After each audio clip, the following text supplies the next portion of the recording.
ሰላም ጤና ይስጥልን የተከበራችሁና የተወደዳችሁ የሰሞነኛ ቤተሰቦች እንደምን አላችሁ? በዕለቱ የተሰሙትን ዋና ዋና ወታደራዊ መረጃዎችን ወደ እናንተ ለማድረስ ተገኝተናል። በዛሬው ዝግጅታችን ሁለት ጉዳዮችን የምናነሳ ሲሆን ቀዳሚው ጉዳያችን የሳውዲ አረቢያና ዩናይትድ አረብ ኤሚሬትስ ወደ ግጭት መግባት ነው።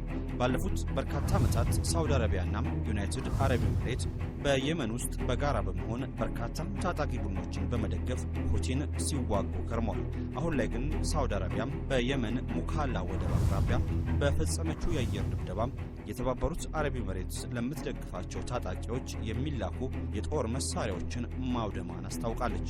ይህ ክስተትም ሌላ አደገኛ ውጥረትን በመካከለኛው ምስራቅ ፈጥሯል። ይህን ጉዳይ በስፋት እንመለከተዋለን።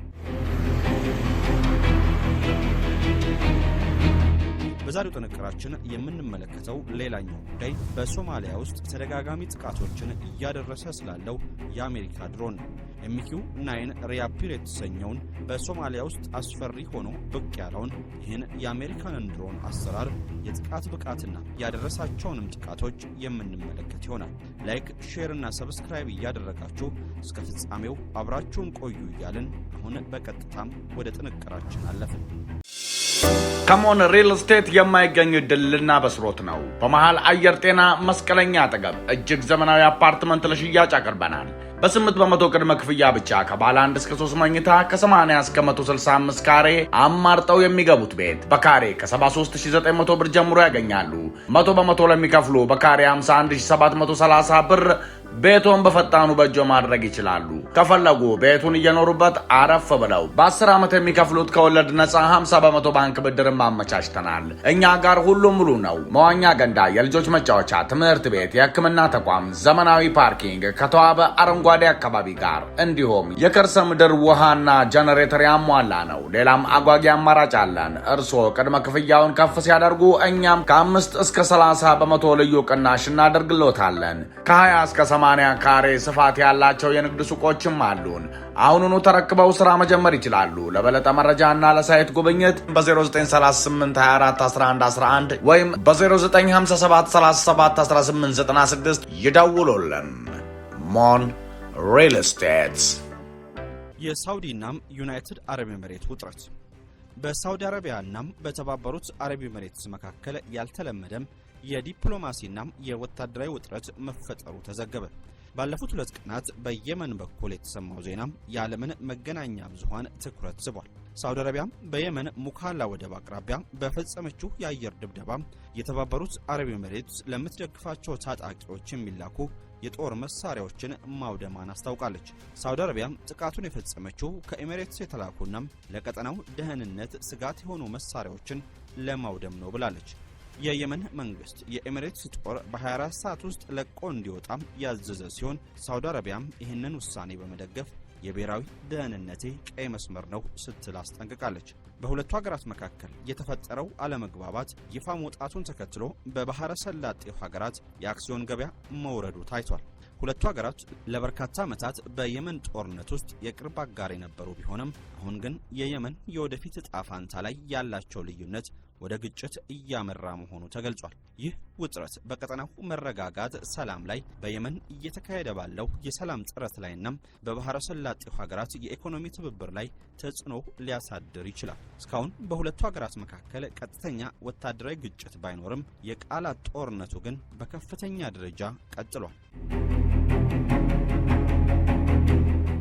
በዛሬው ዕለት በተሰማ አዲስ መረጃ ደግሞ የተባበሩት አረብ ኤሚሬትስ ሳውዲ አረቢያ በየመን ተገንጣይ ቡድን በተያዘ ወደብ ላይ ጥቃት መፈጸሟን ተከትሎ ሀገሪቷን ለቃ እንደምትወጣ አሳውቃለች።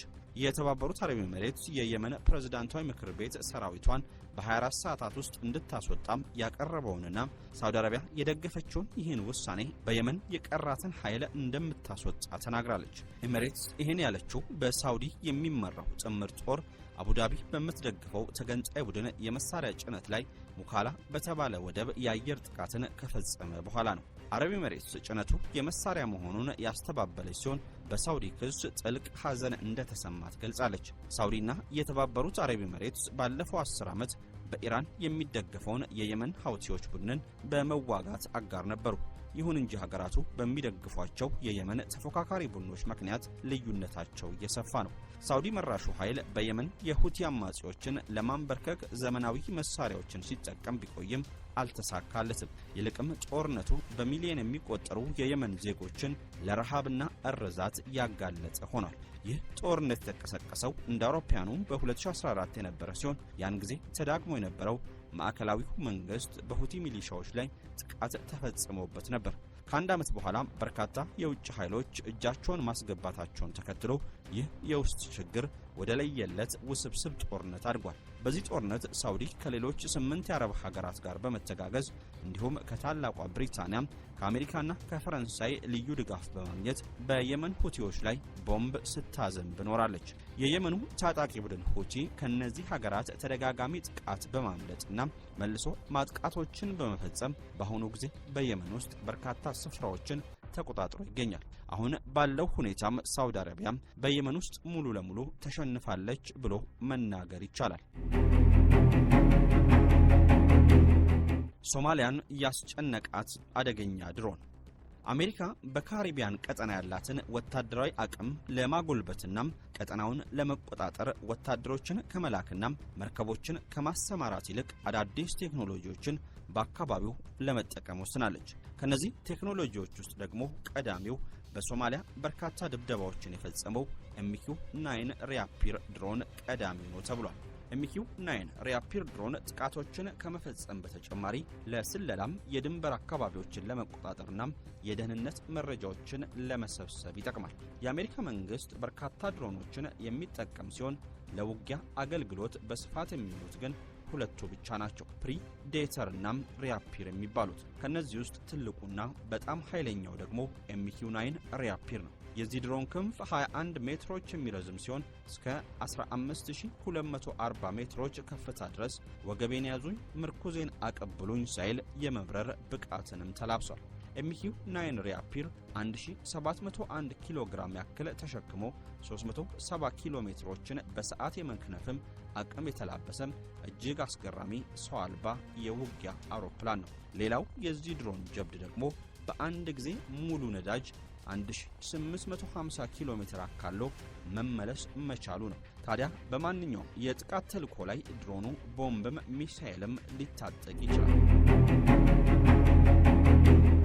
በአብዛኛው የሚታጠቀው AGM-114 የተባለ በሌዘር የሚመራ ሚሳኤል ነው። አንዳንዴ የገሃነም እሳትም እየተባለ ይጠራል። ቅጽል ስሙ ኢላማቸውን በቅጽበት ወደ አመድነት ለመቀየር የተነደፉ ፍጹም ትክክለኛ የሚባሉ ሚሳኤሎች ቤተሰብ አባል ለመሆኑ መገለጫ ነው። ምንም እንኳን የድሮን ጥቃቶች በርቀት የሚፈጸሙ ቢሆንም ከሰው እጅ ንክኪ ውጭ ናቸው ማለት ግን አይቻልም።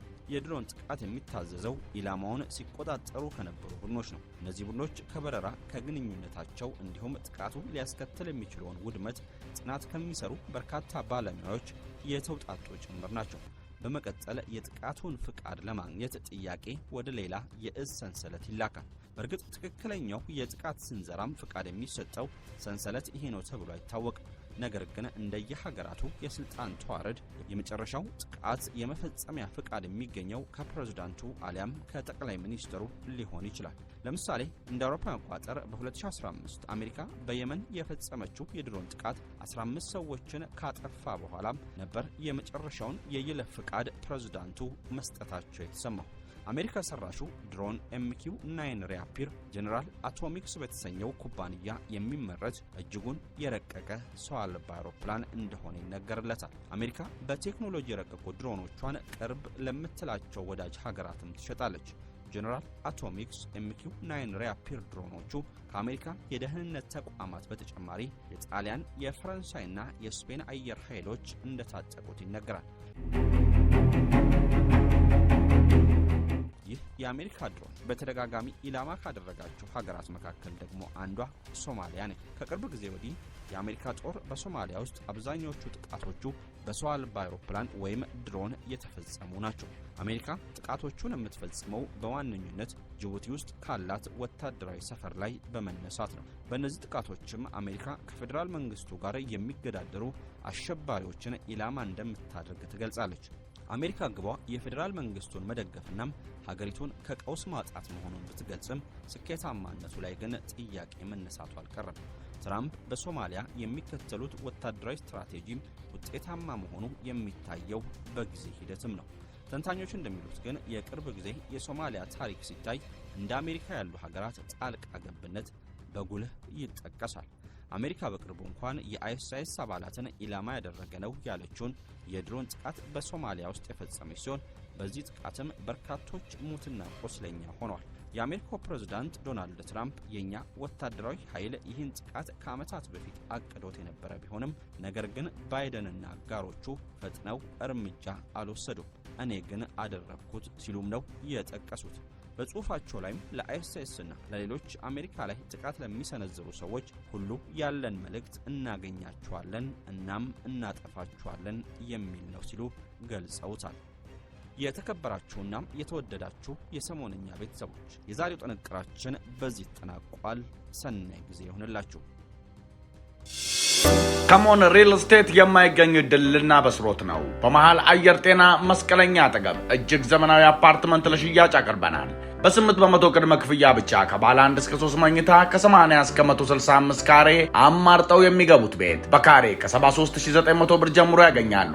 100% ለሚከፍሉ በካሬ 51730 ብር ቤቶን በፈጣኑ በእጆ ማድረግ ይችላሉ። ከፈለጉ ቤቱን እየኖሩበት አረፍ ብለው በ10 ዓመት የሚከፍሉት ከወለድ ነፃ 50% ባንክ ብድርም አመቻችተናል። እኛ ጋር ሁሉም ሙሉ ነው። መዋኛ ገንዳ፣ የልጆች መጫወቻ፣ ትምህርት ቤት፣ የሕክምና ተቋም፣ ዘመናዊ ፓርኪንግ ከተዋበ አረንጓዴ አካባቢ ጋር እንዲሁም የከርሰ ምድር ውሃና ጀነሬተር ያሟላ ነው። ሌላም አጓጊ አማራጭ አለን። እርስዎ ቅድመ ክፍያውን ከፍ ሲያደርጉ እኛም ከ5 እስከ 30% ልዩ ቅናሽ እናደርግሎታለን። ከ20 እስከ 80 ካሬ ስፋት ያላቸው የንግድ ሱቆችም አሉን። አሁኑኑ ተረክበው ስራ መጀመር ይችላሉ። ለበለጠ መረጃና ለሳይት ጉብኝት በ0938 24 11 11 ወይም በ0957 37 1896 ይደውሉልን። ሞን ሪል ስቴት